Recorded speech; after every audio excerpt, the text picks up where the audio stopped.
Thank you, Mac. Testing 1, 2, 3. Testing 1, 2, 3. All right. Looks like our systems are finally go.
Welcome everyone to Real Men Talk.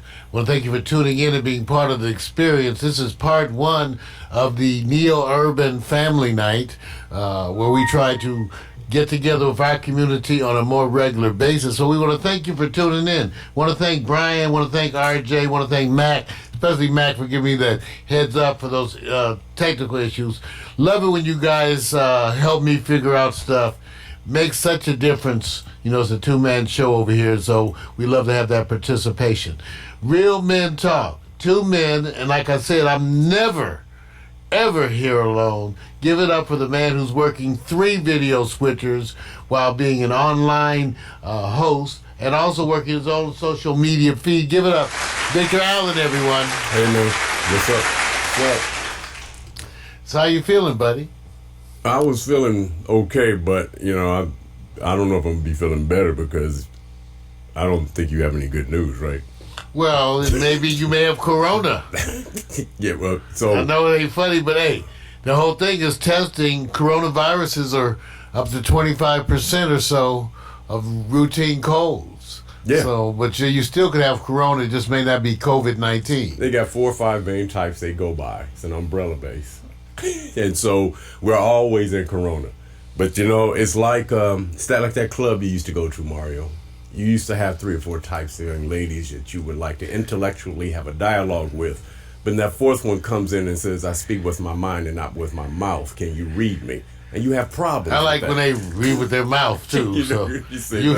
See, I'm only telling you, you have Nick to was adjust. there in the clubs with his own chasing going on. See, I've already volunteered all that, man. I've been to the place and places. So, hey, look, I hope it ain't no good news.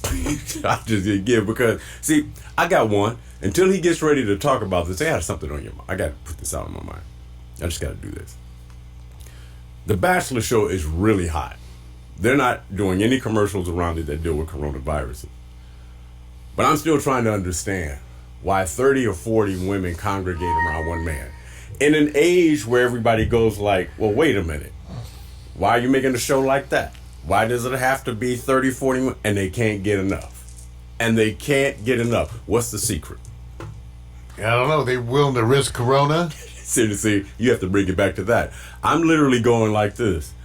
No matter how the times changed, if they congregate from one man, has anything changed? Okay, corona time. As much as things change, as much as they seem to change, stay the same. I'm waiting for that answer. Somebody hit me with it. So everybody, put that answer along with any questions you have into the chat room now. We're going to be talking roughly about certain areas specifically to the coronavirus. One, sanitizers, whether or not they help, worth spending your money on. Travel.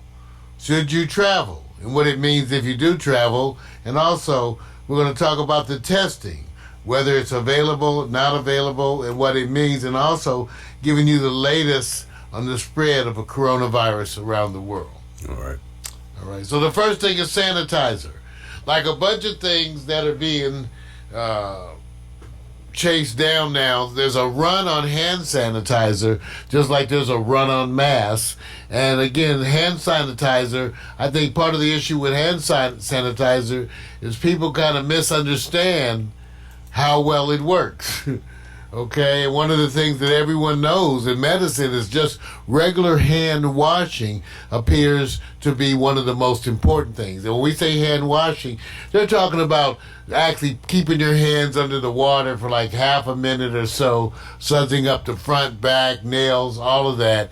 And that's hand washing, not the hand washing so many of you do when you leave the toilet. This needs to be some real hand washing. But there have been some recommendations that have been posted out there by the CDC. What's amazing, some of the controversy has to do with, again, folks who disagree with the policies and sometimes who don't disagree by much.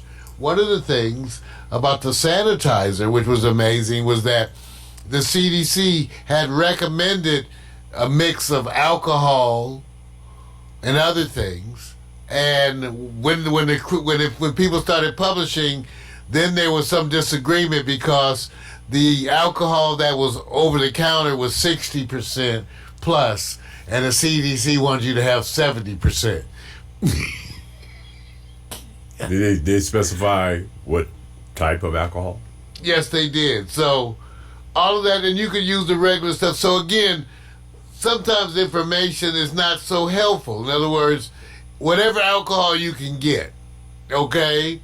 And then the issue is, how well do any of these things work at all on decontaminating surfaces? One of the things that we did when I was an undergrad was we sterilized surfaces, then we did bacterial swabs of those surfaces in timely intervals to see at what point in time they would become recolonized with germs.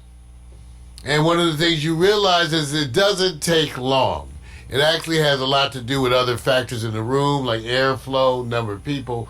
But you can imagine some of the surfaces that you guys so stringently disinfect may become contagious in an instant. If people come in, sneeze over them, do whatever they do, it may not last. Depends on what you're using.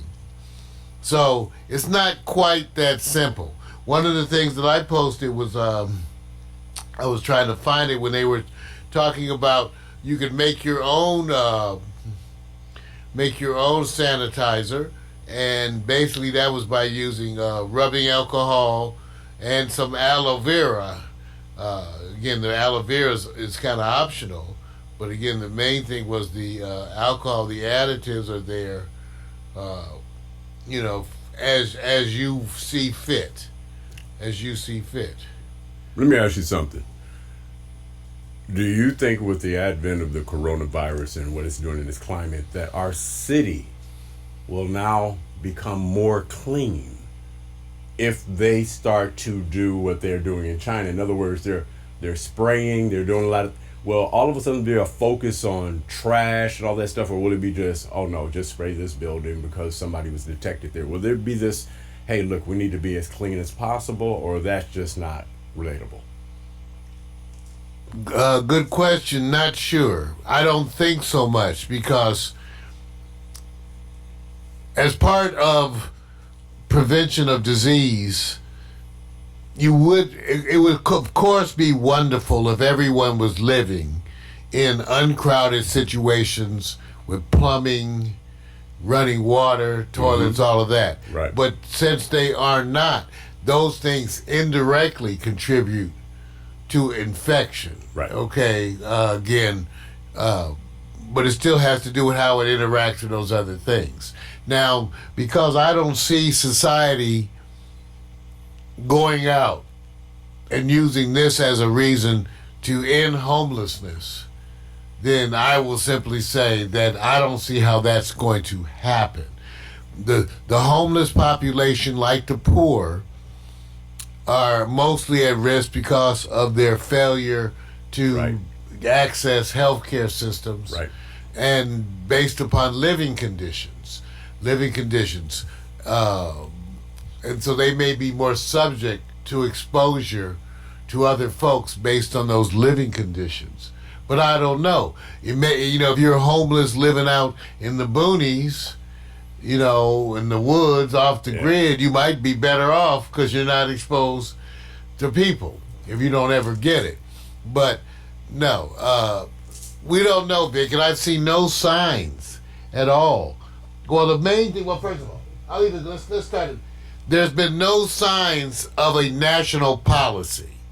One. Okay? And remember, to combat these kinds of things, you really need a national policy, a national effort that's coordinated nationally. Now, let me tell you this. Remember how difficult it was for them to coordinate Katrina? Yep. Houston? Right. Remember how difficult it was for them to coordinate that? Well, this is way bigger than that. Yep. Yes, it is. So, my point is that I don't see that they're going to handle it well.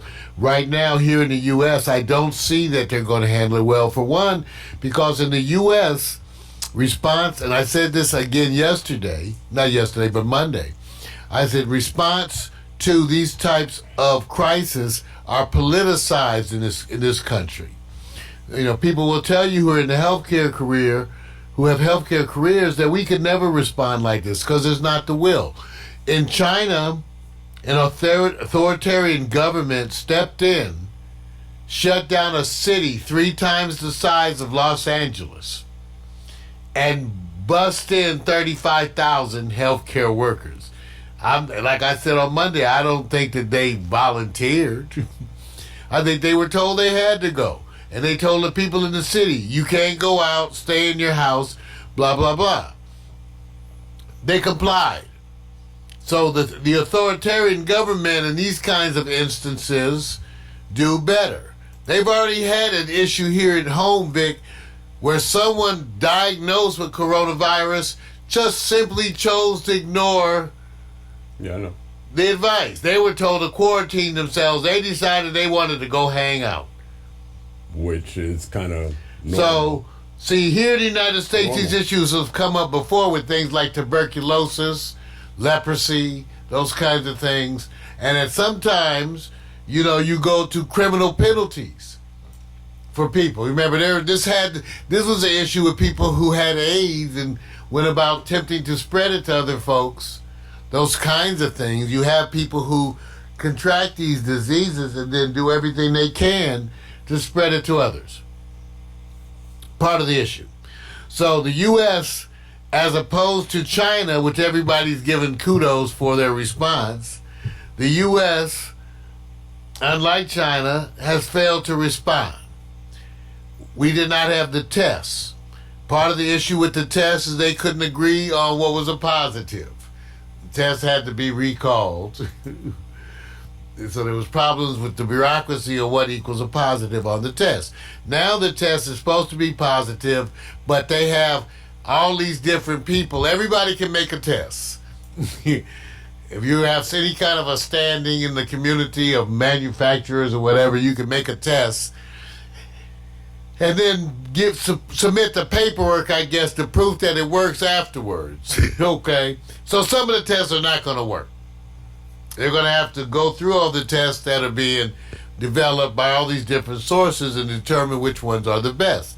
And I can tell you from past efforts with other things, that's not as simple as it sounds. Okay? So, right now, testing is a big deal. Some people said, why don't we just go over there and get the test from the other people who have some? Like ask the Chinese. Can we have some of your tests? A lot of people would love to extend a helping hand to the U.S. and say, we help the U.S. respond. But we don't want to ask. So the whole issue with the test. Now, the tests are supposed to be rolling out. Supposedly, let me just tell you what came out just today. Vice President Pence said every American can get a coronavirus test. Okay, and he was basically one who was just by asking. Coronavirus testing is offered with just a doctor's approval, the CDC says. Okay, so this is what they're saying. I don't believe them, but okay. They're saying coronavirus testing is offered with just a doctor's approval. And then, of course, as the doctor, we want to know what tests are you referring to that they get to have. So, this is what's being said out there. Now, again, the tests are coming from a variety of sources. So, there's not going to be the standardization that you're used to for any of these tests in the beginning. Okay? So, so that's still an issue with the tests. That's interesting. You know, I had an experience the other day, won't say where and when, but I was talking to a friend out at a social event. And he, we hadn't seen each other for a while. He said, "Hey, man, what's up?" Give it a dap. He was all suited and everything. And I said, "Hey, man, what's going on?" And he proceeded to lean over as I was talking to him. And you know when a man is like, he's talking to you and you like you're doing, but he's distracted. And he leaned over and said, "Man, I like that one right there with the hat." I said, "Oh." I said, "Okay, well, man, hey, what you waiting for? It's on you, man. Do your thing." Kept leaning over. About a minute or two later, he leaned back and says, "Man, I can't go over there. Why?" "She's coughing." People paranoid. I said, "What?" People are paranoid. He said, "She's coughing, man." All right. People are paranoid. And that's the whole issue. Now, so we mentioned sanitizer. If you're going to obsess over that, I don't think you need to. I think good just hand washing. But if you do get rubbing alcohol, you can mix it with some other stuff for fragrance. You can deal with that. I told one of my friends who's kind of a nut. Wow. Okay, wait a minute. I want the backstory. No, I'm going. Some of y'all know you have nutty friends too. Go ahead, man. So she was like, "Well, Mario, how can I ever be sure?" I said, "Well, how about this? You could put on disposable gloves when you leave the house. The gloves will remind you not to touch your face. And then have a trash can at the front door. So when you come home, you throw out the gloves and then go wash your hands anyway." So that's what I told him. Now, so you could do that. That's more effective than even the other stuff. If you could just wear some gloves. Now, and hopefully the gloves remind you not to touch your face. Whatever you touch. And, what, Vic? You have a look? Hey, man. You have a look like you may know this friend of which I'm talking. No, see, what you're doing... See, what you're doing is this. You like to deliver messages where you make them feel a little small. See, you do. No. You take them through the process. No. Yes, you do, man. What? But let me say this. While you're taking through the process, it's just something popped up in my mind. I'm actually going, how many countries will not participate in this year's Olympics? That's an evolving story. And I would put forward to you, no matter what anybody says right now, I don't care what any country says, take it with a grain of salt. Because as things change, their positions will change. For example, if you have a very big epidemic, folks are not going to go to the Olympics, okay? They're not going to travel, which is the subject we're going to come up next. So a bunch of things will change because you won't want to get in public groups of people where your chances of catching the virus are increased, both from just being there amongst them with their own droplets and stuff, but also their touching of surfaces once again. I guess soccer stadiums will be full as they play these competitions. Nothing. No concerts. I wouldn't plan. Let me just tell you. It all has to do with how many people are getting it, how many people are getting sick, all of that is something that changes. Now, let me tell you why it's changing. Part of why it changes is because you have information being gathered all the time. Better information gathering, better reporting changes the outlook. A bunch of the places in the U.S., in other words, one of the questions they asked the other day at the press conference with Mike Pence was, how can you be sure of anything if you have no tests? And the doctor gave kind of a bullshit explanation. And the truth was, he can't tell anything. Until they test everybody is coming in with the symptoms, and even that only gives you a degree of accuracy. It's not 100% accuracy. You still speculate based on the people coming. Imagine if you're testing the people coming into the emergency room. That only indirectly tells you what's happening in the city. In order to know what's happening in the city, you would need to have to go out in the city and test people. So it doesn't work like that. So right now, Vic, it's not happening in the ways you think. So of course the numbers are going to change. So that's the first thing I got to tell you. You got to kind of get over that and try not to freak out.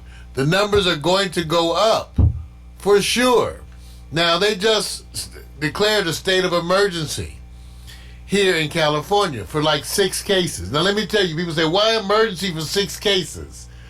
Because medically, when you get 2 cases, you know how many other cases could be out there. See, when you catch 2 cases, the doctors don't think, well, we got both cases. They go like, who did these 2 people infect? How many more people are there? So that doesn't tell you. When you start looking more, you always find more cases. But you have to start looking. That means you need staff, investigators that are trained in this, to come to the area, interview people, do tests. You need a whole medical SWAT team to move in to do stuff. Are you getting that? No.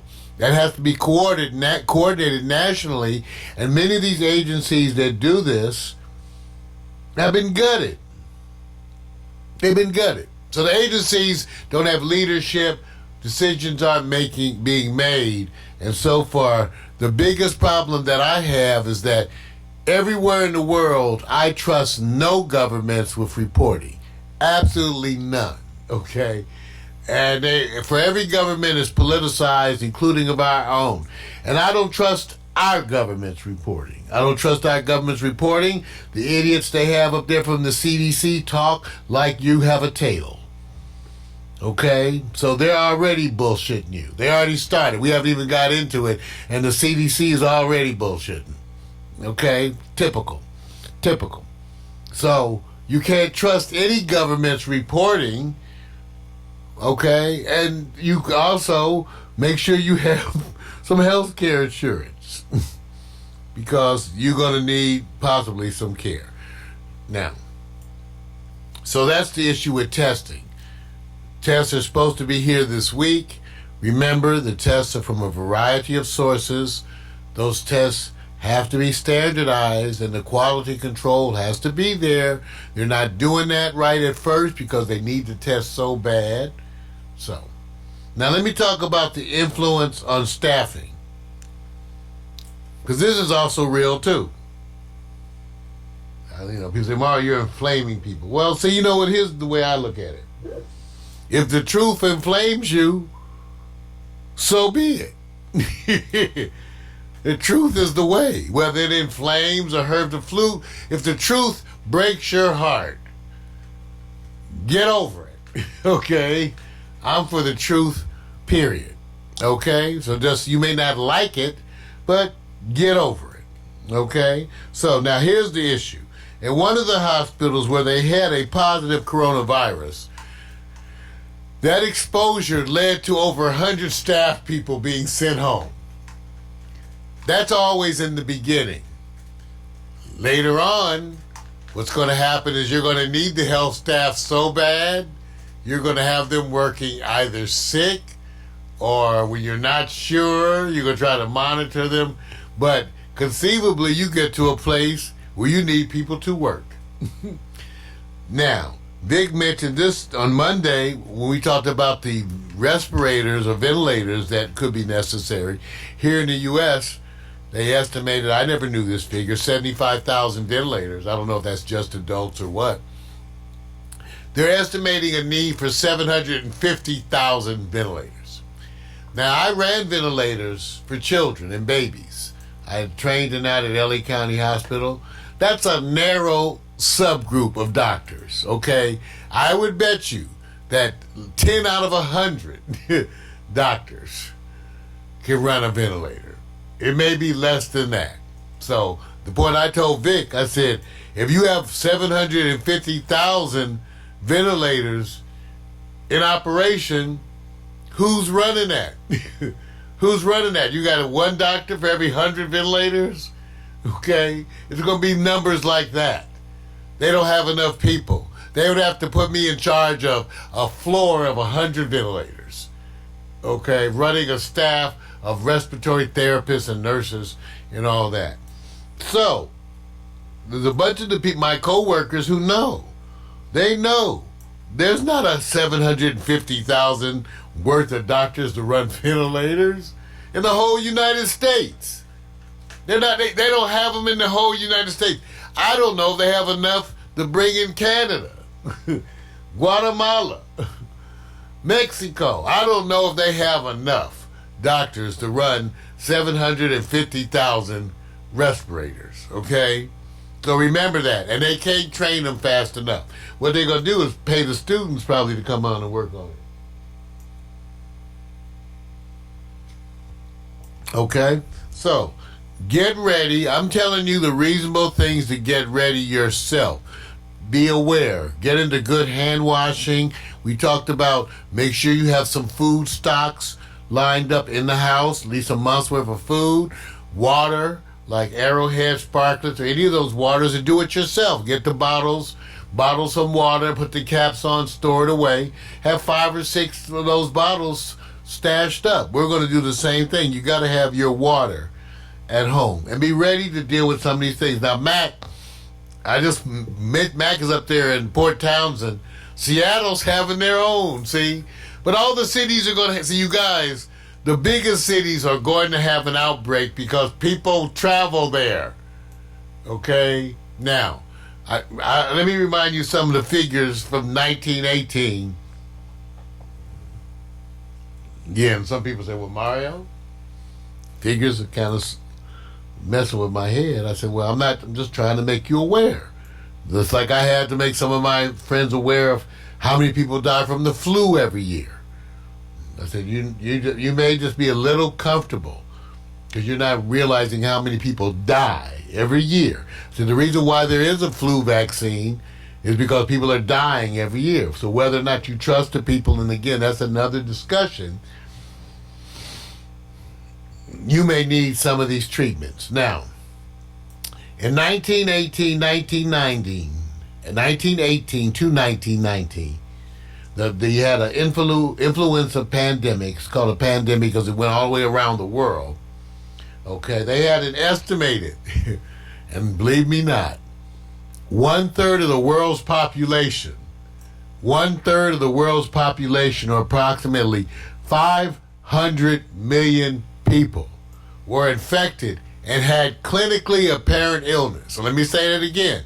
1/3 of the world's population not only were infected, but appeared ill. Okay? 1/3 of the world's population. Now, the fatality rates were they said greater than 2.5%. Usually with the flu, it's less than 0.1%. Now, I don't know. Let's see, let's ask Alexa. Alexa, what's the world's population? According to the U.S. Census Bureau, the world population today is approximately 7.63 billion. 7.63 billion. Okay. Wow. 7,063 millions. Okay, Alexa, what's... I didn't catch that. Alexa. say that again. Okay, wait a minute, Okay, let's be conservative, you guys. Let's not say a third of the population gets it. Let's be conservative in this world. What number y'all want? A quarter of the world population, 20%? Let's say 20%. Now let's be even conservative. 15%.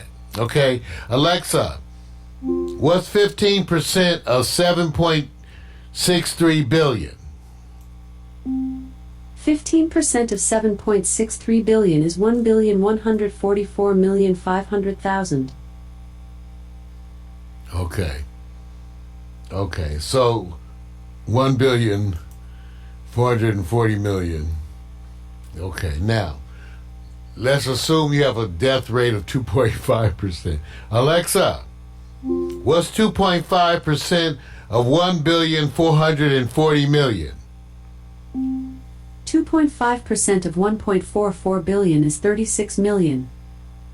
So, if you have 15% of the world's population, as opposed to a third, as it was, okay, back in 1980, 1990, if the case fatality rate is like what they're quoting, you're going to have 36 billion people dead. Does that sound serious enough? 36 billion. Now, of course, a bunch more of those will be in undeveloped countries like Haiti, or places that are more rural.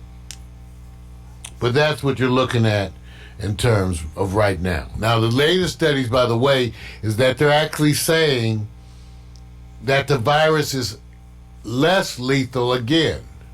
Right. Okay? But we still need to see what happens. Well, at least I don't know if this is going to help anybody. I'm not sure if it's going to be a good thing or not.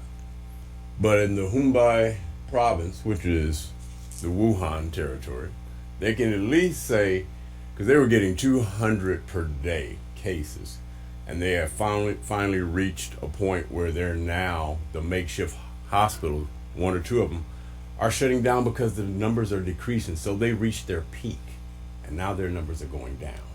It's a good sign for a place that gets the most every day. Right, because everybody gets infected. And then, one of my nurse friends, Beth, she was mentioning we're all going to die. Beth, it's not that bad. Listen, remember, 97% of the people who get infected survive. Right. Okay? 97% survive. Okay? And we don't know what impact the vaccine will make, even though vaccines are never 100%. Correct. None of the flu vaccines are 100%. I think that I looked it up, and the average was about 60% efficacy for the flu. You can look that up too. The efficacy of flu vaccine. And they'll point out to you how well it appears. Okay, the 2012 said they said it was effective. Now you see this is where you got to be careful with doctors. You need to define what effective is. See, because doctors they define all this. Oh, that doesn't equal effective, or that equals effective, because they define this. Okay, so a 2012 analysis found that flu vaccination was effective 67% of the time. The people that benefited the most were HIV positive adults, okay, because they ultimately, when you looked at it, the kind of protection they got. Healthy children, age 6 to 24 months, 66%. Healthy aged adults, 18 to 46, approximately 70%. Okay? So we not all good. So I'm not trying to get you to think about dying. I'm getting you to think about living. Get ready to do the basic things. Keep some water. Get your food. Basic things. I don't think you should be running out trying to buy a bunch of hand sanitizers or masks. You can make your own mask. You wash them out in the washer every night, with your clothes. Okay? So I don't think, man, hand sanitizers, I'm not a biggie on that, but you certainly don't waste all that money. make it yourself. Right. Make it yourself. And then wash your hands. And wash your hands appropriately. Take some time, soap and water, 30 seconds, front and back, scrub the nails. They want you to, I know you get under the nails. Never been much of an issue, so I always admit mine, but you're supposed to get under your nails to wash that too. Vic, what you been hearing from people on the street in terms of your own friends, family? What are they telling you? There is no, like, it's not the number one conversation because people kind of got it. They say you can easily go and search coronavirus update, and a lot of the information is just repetitive because it's the same every day. The only thing that changes is the number of cases rising. The solution has been the same. Don't run out and get a mask. Wash your hands. Wash your hands. And if possible, because you're going to do this with your children, will you take the first step to say, is it worth keeping my children away from schools or crowds? Ooh, so that school is a big. We all know what school is, okay? Right. So, what kind of risk school is, okay? So the people they're not really, if they say you can't worry about it unless you're habitually doing something. And if you're few people say, hey, even if you travel, the same conditions, you just don't want to go into the lion's den. So it's not the conversation where everybody's going, oh, what the hell? Most of it is just, I'll look at it this way. Somebody can be over on the side in a room with you at a nice outdoor event, whatever, and start coughing, and you get the wrong idea, and they're coughing because they inhaled marijuana too hard. Don't let them be Asian. Don't let them be Asian. Well, see, this is what I'm saying. That'll be double worse, right? They'll be like, "Oh my God, you're Chinese and you're coughing." Well, and like anything else, I would say there's some people right now waiting for the first drug to hit the stock market so they can cash in. So you got people with different mindsets that's going to approach it differently, man. Even though I think you would have drugs that will be helpful, to date, you have very little in the way of antiviral medication that has huge impacts. Right. Okay, so I don't know. I could take a look and tell you how effective Tamiflu, which was the other medicine they were using with the flu. Let me see. Let's see how much it helped Tamiflu. Because that was the medication that people were making a run on. Right. That's the one they want you to start within 40 hours, between 48 hours. So but what is the effect of this? Well, they say this is what they're saying now. I'm just looking. If it's taken in the first 36 to 48 hours, it can decrease the duration of the illness by 30 to 40%. Okay? So if it's a 3-week illness, that would be significant. And it can decrease the severity about 40%. Right. But only if taken in the first 36 to 48 hours. Right. Now, you don't even know if that's going to work. No. For the coronavirus. No, they don't. Listen, they don't even know if the incubation period is 10 days or 3 weeks. It's hard to know that. They don't even know. Most of the time it's between those numbers. In other words, that's the thing. We know from experience, chickenpox is usually 21 days. Other things are as short as 3 days, but some things we think of 2 weeks. Right.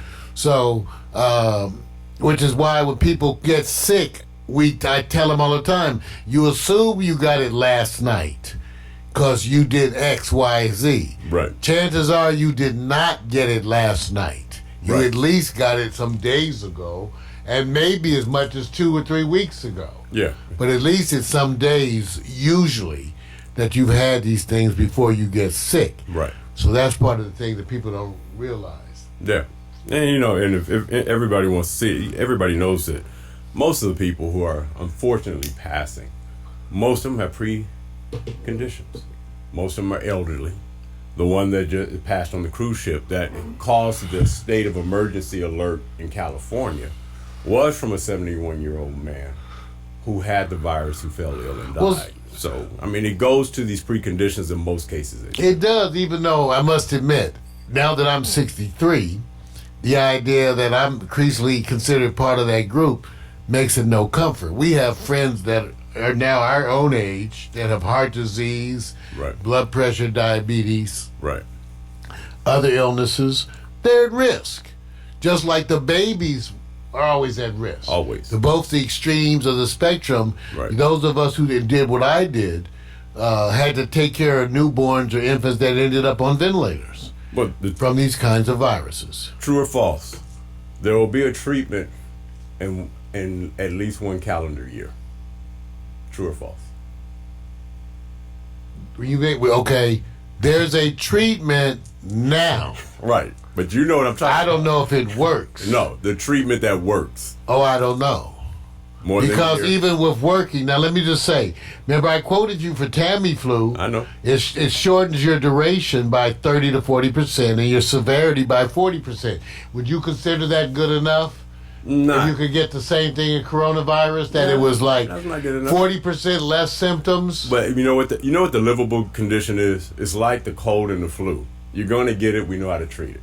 We haven't been able to solve Well, it. or not treated. Right, true. Because the cold and flu, Right. it's all supportive again. Right. So, If you start having a really bad reaction to it, sometimes we use steroids or other things, which can also Absolutely. make the virus go worse. True. There's a bunch of these things you try. So we say, I don't know. When you mean effective treatment within a year, yes. okay. So to me, effective treatment is mostly about vaccine, mostly. In other words, most of these things you do better preventing people from getting it than treating them after they get it. You do better just stopping them from getting it. Right. So you may have a vaccine in a year. It's going to take a while because you have to get the vaccine and you have to test the vaccine. And again, I just told you how the other ones work. There's not 100% efficacy. All right. Another question. Will the U.S. peak out at 500,000 cases of coronavirus before there's a treatable vaccine? All right, so we already said a vaccine that works a year Right. away. Right. So I can't remember. Alexa, what's the population of the United States? Again. According to the CIA World Factbook, as of 2017, the population of the United States is 327 million people. Okay, so 327 million people. So, wow. I'm going to look at what the other was just for a minute. SARS contagiousness. SARS contagious because he said 327 million. Mm-hmm. Okay. So I think you're going to have within a year a conservative estimate. All right. Okay, let me ask Alexa. Alexa, what percentage of the U.S. population contract flu every year? Here's something I found on the web. According to yuki.edu, the Centers for Disease Control, CDC, estimates that every year 5 to 20% of the U.S. population contracts influenza. So let's use that as a standard. See, notice what I'm doing. I know what you're doing. So since 5 to 20% of the U.S. contract influenza, Right. let's assume 5 to 20% of the U.S. get coronavirus. Okay, so we sort of did this. Right. So When I said a year. what's 20% of 326 million? Alexa, 20% of 326 million. 20% of 326 million is 65.2 million. So that's how many people I expect to get coronavirus Makes my- within a year. Within a year, that's what I expect. And I kept it so low. I went 500,000, right? That's way too low. Right. Now, and by the way, everybody notice how I made my decisions. I just looked up the relative rates of flu every year, 5 to 20% of the U.S. population. Okay? And I said, well, if Corona does about the same, 5 to 20%. So, Alexa, what's 5% of 326 million? 5% of 326 million is 16.3 million. So that would be your low number. Your low number is 16 million people in the U.S. contract the disease. That's your low number. Okay? So I'm just using the way we would calculate it. It's straight numbers. You look at the degree, and if you have 16 million, Alexa, what is 3% of 16 million?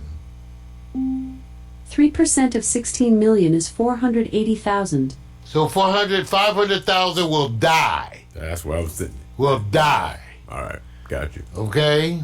All right? All right. That's what we're predicting. All right?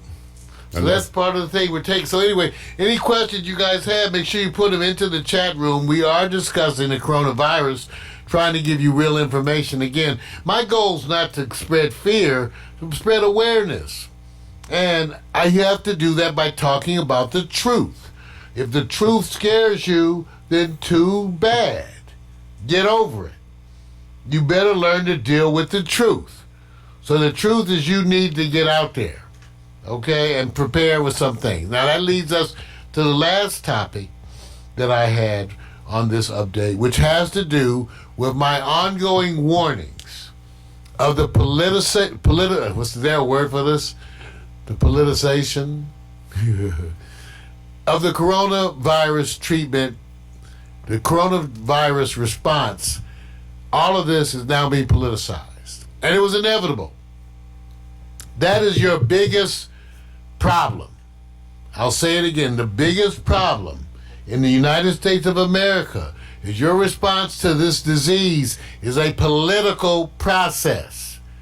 That means it's going to get held up and they are going to do it wrong. What do you mean, Mario? I told you they shut down a city 3 times the size of Los Angeles. Can you imagine them trying to do that here? People would just break the law. They would not cooperate.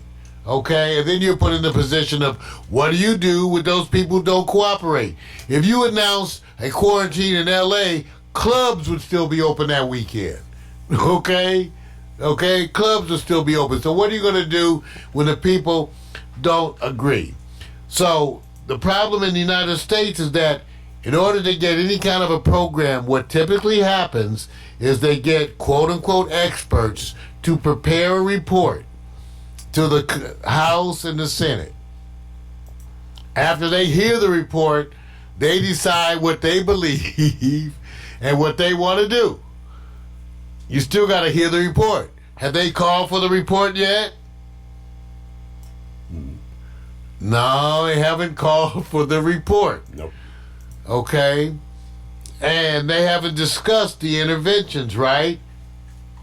Now, Trump, because of who he is more likely to respond in an authoritarian way. Okay? Which probably is more correct. On the other hand, the electorate is not going to take well to that. Okay? This is one of those instances, I'm afraid, you guys, this is the way I see it. This is one of those instances where the medical community is going to have recommendations and the public is not going to want to go along with those recommendations. Okay? I'll say it again. I specifically expect that when it comes to this, Corona, and it would have happened with other ones too had they gotten big enough. Okay? I specifically expect that it's going to spread and spread because of the political parties and their failure to respond. It's going to be like, I'll protect your rights. You don't want that to be forced to take that vaccine, and you don't want to be locked up in your house. This is just ridiculous. What about your rights? Your rights to get out and get a steak and go to the ball game. What about your rights? So that's what the politicians are going to say. You go, yeah, what about my rights? I'm tired of being locked up. Then you go run out and get coronavirus. Bring it back home to your family. Okay? So I'm just saying, in the United States of America, the problem, once again, is that your response to these diseases is a political process. And I don't know how to deal with that. See, theoretically, you would have planned for the worst scenarios ahead of time, had those protocols approved, so that when things like this occurred, action started immediately. That was bipartisan, non-politicized action based on protocols. That's what you want. That's not what's happening. So now you got Mike Pence giving press conferences with the doctors who kissing Trump's ass during the press conference and doing nothing to make people feel more confident. And they're really brushing aside all the serious questions. So now you have that. Your treatment lies in the hands of Donald Trump. And the only time, when was the last time that there was a bipartisan agreement on an emergency level? Would that be 9/11? Yes. Okay. So this is going to be a little bit different. Now let me just tell you, in terms of some of the efforts, they just approved $8 billion in emergency coronavirus funds. Oh yeah. $8 billion. Now what if I told you I thought it was going to be 100 times that or 50 times that? What if I told you $8 billion is a drop in the bucket?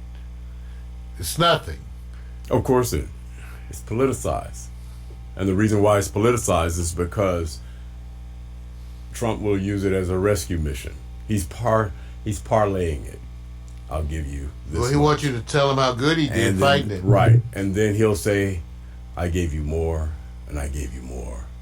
And then one day, I hope it's not true, but it may be, he'll be standing next to his group as he's telling you this, and somebody will start coughing and sweating, but don't have the coronavirus.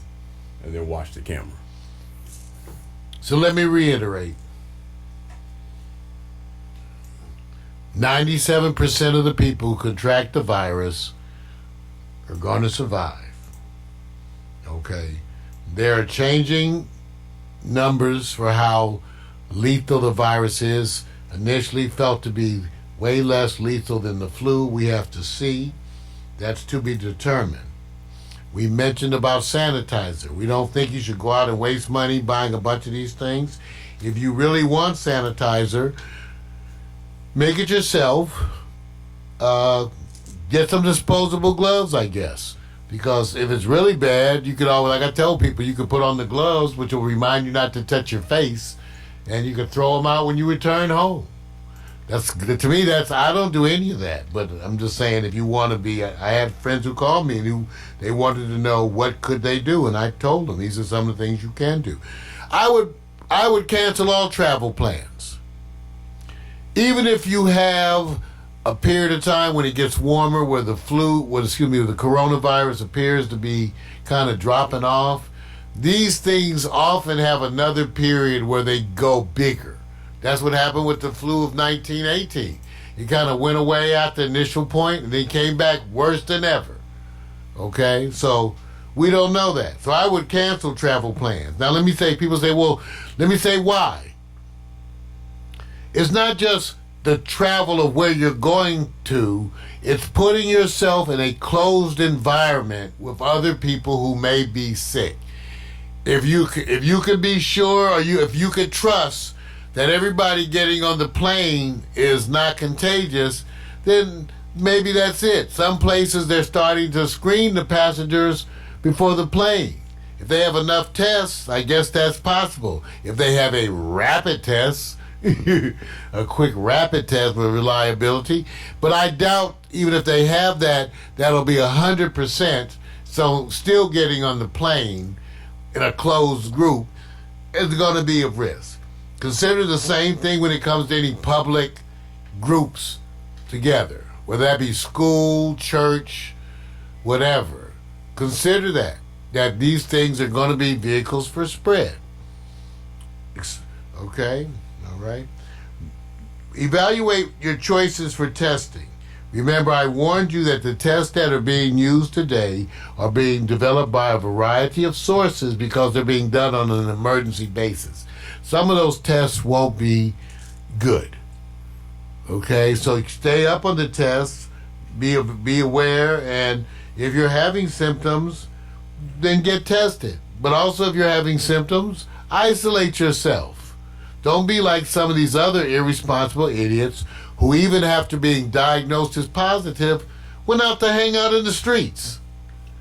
And let me tell you, as a citizen of the United States, let me tell you, I'm going to challenge you at this point, and you're not going to like it. But you need to decide your opinion on what should be done with people who violate quarantine. And let's not make it for the ones who are vague and you don't know. Let's talk about the ones that we know are dripping wet with coronavirus, sick, positive, okay, and they want to go out and hang out at the Super Bowl or whatever, the Olympics. What do you think should be done with them? Is that part of their rights? Even though this has come up before, okay? You might want to look it up and see what was done before. But you need to decide as a U.S. citizen what you think should be done to the people who violate that quarantine. I wonder, Vic, you got any ideas what you think should be done with the quarantine violators? Let me say this. If that's the case, there's a whole bunch of people who are already violating. I always say there's underreporting. I think they just know how to identify one or two and make it seem like that's the only one. Well, So, what do you think should happen if a person is identified as specifically being one of the people right. who have the virus, is contagious, but is openly flaunting quarantine, saying, I will not cooperate, I won't do it, I won't do any of that? You know, this reminds me of when the AIDS epidemic hit, when there was a lot of ignorance out there, and they had people out there who willingly was engaging in drug abuse, of course, and intimacy. And I didn't get to follow it to see what were the repercussions from that, because some went legal. So I would want to actually see some information so I can have some guidance before I just go, let me say this, because I know it's happened before. Well, yeah, so the opinion is very simple. If someone has a contagious disease that's life-threatening, should there be repercussions for willingly spreading that disease? It's just a matter of what. Okay, because that's the part you're going to have to decide. Yep. Okay? What happens when people willingly are spreading this disease? What is the outcome for them? I can tell you what's happened in the past, even though I can tell you also that legally it takes way too long. They've had this before, where people are spreading tuberculosis and other things. But usually you have to go to court, get blah, blah, blah. Yep. In this kind of instance that we're talking about, you won't do that. But I can tell you this. If they have to institute martial law, there you go. Then it's real simple. Right. They'll already tell you what will be the consequences. So you may want to get your opinion together before that happens. Yep. So that you could be known to have a specific opinion. Yeah. There's precedence on this. This has been Real Men Talk, talking about the coronavirus. We've been talking about hand sanitizers. We've been talking about travel, testing. We've been giving you an update on the virus as it goes and spreads throughout the world. And we'll be reporting on this probably weekly for a time. I'm Mario Hemsley, and this again is Real Men Talk.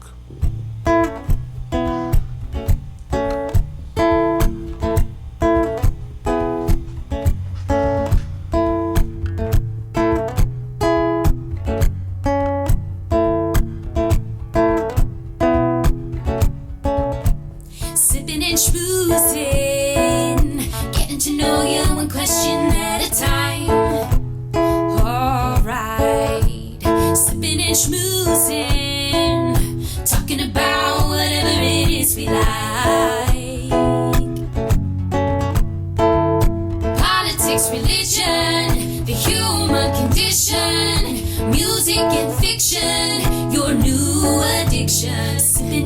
introducing, getting to know you one question at a time.